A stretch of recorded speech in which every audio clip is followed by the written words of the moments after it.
अस्सलाम वालेकुम वरहमतुल्लाह। कुछ अर्सा हुआ मैंने एक वीडियो में विटामिन डी के बारे में फ्रॉम ए टू ज़ी दोस्तों को बताया था।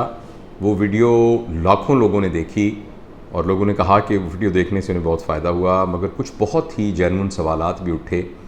तो मेरा जी चाहा कि मैं उन सवालात का जवाब इस मुख्तसर सी गुफ्तगू में आपको दे दूँ। एक तो दोस्तों ने ये कहा कि ये बताइए विटामिन डी के नेचुरल सोर्सेज क्या हैं। तो विटामिन डी के जो नेचुरल रिसोर्सेज हैं उसमें सबसे अहम तो सनलाइट है। अगर हमारा जिस्म सनलाइट को एक्सपोज हो तो हमारी जिल्द के नीचे कुछ ऐसे कीमियाई मुरक्कबात हैं कि सूरज के अंदर मौजूद रोशनी और कुछ रेस उनको विटामिन डी में कन्वर्ट कर देती हैं। देखने में तो ये ऐसे लगता है तो बहुत आसान है कि हम सड़क पे वॉक करते हुए जाएंगे और विटामिन डी बन जाएगा, लेकिन जो हमारा लिबास है, ख़ास तौर पर विटामिन डी जो हमारी ख़वातीन 45 साल और 50 साल से ज़्यादा उम्र की ख़वातीन हैं उनमें ज़्यादा देखने में आया है, वो कम उम्र के लोगों में भी देखने आया है। तो हमारे समाजी और तमद्दुनी लिहाज से जो हम कपड़े पहनते हैं वो पूरे जिस्म को ढांकते हैं और जिसकी वजह से अमूमन ख़वातीन में ख़ास तौर पर और मर्दों में भी सूरज का एक्सपोजर प्रॉपर तरीके से नहीं होता। हालांकि यहाँ तो अक्सर जो है वो सूरज निकला होता है and every day is a Sunday, लेकिन इसके बावजूद ये जो कुदरती सोर्स है विटामिन डी पैदा करने का, हम इससे पूरी तरह फ़ायदा नहीं उठा पाते। इसके अलावा मछली में बहुत होता है विटामिन डी, अंडे में होता है, कुछ सब्जियात के अंदर होता है, नट्स के अंदर होता है। लेकिन ये बात यहाँ बतानी ज़रूरी है कि अगर किसी में विटामिन डी की डेफिशिएंसी है तो फिर उसको उस डेफिशिएंसी को पूरा करने के लिए सिर्फ खुराक से वो पूरी नहीं हो सकेगी, उसको बहुत ज़्यादा मिकदार में मछली खानी पड़ेगी जो कि शायद प्रैक्टिकली मुमकिन ना हो। लिहाजा एक वो शख्स जिसके अंदर विटामिन डी की कोई डेफिशिएंसी नहीं है तो उसके लिए तो ये रिकमेंडेड है कि वो ये जो ग़िज़ाएँ जो मैंने बताई हैं इन ग़िज़ाओं के ज़रिए वो अपनी विटामिन डी की रोज़ाना की जो ज़रूरत है उसको पूरा करता रहे।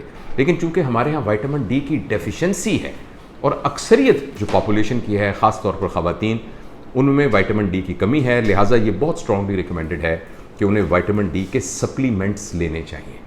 दूसरा एक सवाल ये था कि विटामिन डी के सप्लीमेंट्स की डोज़ क्या है। यहाँ मैं डोज़ बताने से पहले एक बात का इजहार करना चाहता हूँ कि कोई भी दवा हो, कोई भी विटामिन हो, कोई भी सप्लीमेंट्स हों, हमें हमेशा ये कोशिश करनी चाहिए कि मुस्तनद डॉक्टर के नुस्खे के मुताबिक और उसके मशवरे के बाद वो दवाई इस्तेमाल करें।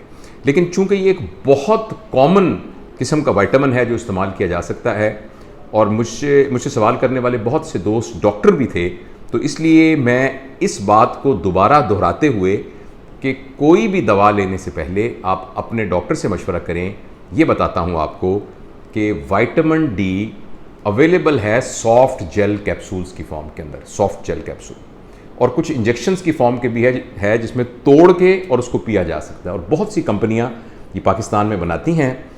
उसमें जो बिल्कुल छोटे बच्चे हैं उनके लिए विटामिन डी की डोज़ है 1000 यूनिट एक दिन में, और जो 2 साल की उम्र के बच्चे हैं उनमें 1000 से 2000 unit per day, international unit, ये जो है उनको लेने की ज़रूरत है। इसके अलावा ये जो सॉफ्ट जेल कैप्सूल है ये 5000 यूनिट का भी कैप्सूल होता है, 10,000 यूनिट का भी एक कैप्सूल होता है और 2 लाख यूनिट का भी कैप्सूल अवेलेबल होता है। तो जो 5000 यूनिट का कैप्सूल है वो एक दिन में एक अगर लिया जाए तो जिसमें विटामिन डी की कमी भी होगी तो वो पूरी हो जाएगी। और इसी तरीके से जो 10,000 यूनिट वाला है वो डॉक्टर के मशवरे से कितने वक्फे के बाद लेना है वो आप ले सकते हैं। जो 2 लाख यूनिट है उसके बारे में एक अहम बात और बड़ी मज़ेदार बात यह है कि वो 2 लाख यूनिट वाला सॉफ्ट जेल कैप्सूल आप महीने में एक मरतबा ले सकते हैं। तो बहुत आसान है, एक ही दफ़ा आपने एक महीने में ले लिया और डॉक्टर साहब आपको जितना अरसे के लिए कहें आप उसमें इस्तेमाल करेंगे। विटामिन डी को चेक करते रहते हैं ताकि जब विटामिन डी की कमी पूरी हो जाए तो फिर आप उसको मेंटेनेंस डोज पर ला सकते हैं। जैसे मैंने आपको पहले बताया कि बहुत सारी कंपनियाँ ये बनाती हैं। मैंने ख़ुद जब अपना विटामिन डी चेक किया तो मुझ में भी विटामिन डी की कमी थी। तो मैंने ये जो कंपनी है स्कॉट्समैन, जिसका ब्रांड है जिसका नाम है सनी डी, तो मुझे ये ज़्यादा अच्छा लगा और मैंने अपने ज़ाती इस्तेमाल के लिए और अपनी फैमिली के लिए ये सनी डी कैप्सूल, जो कि सन से सूरज और सूरज की रोशनी से विटामिन डी बनता है और डी तो याद रखना भी आसान है, तो ये मैं इनफैक्ट आजकल भी ले रहा हूँ, जो कि एक महीने में एक कैप्सूल 2 लाख यूनिट का। तो ये थोड़ी सी मालूमात थी जो विटामिन डी के बारे में थी। मुझे उम्मीद है कि ये आपके लिए मुफीद होंगी।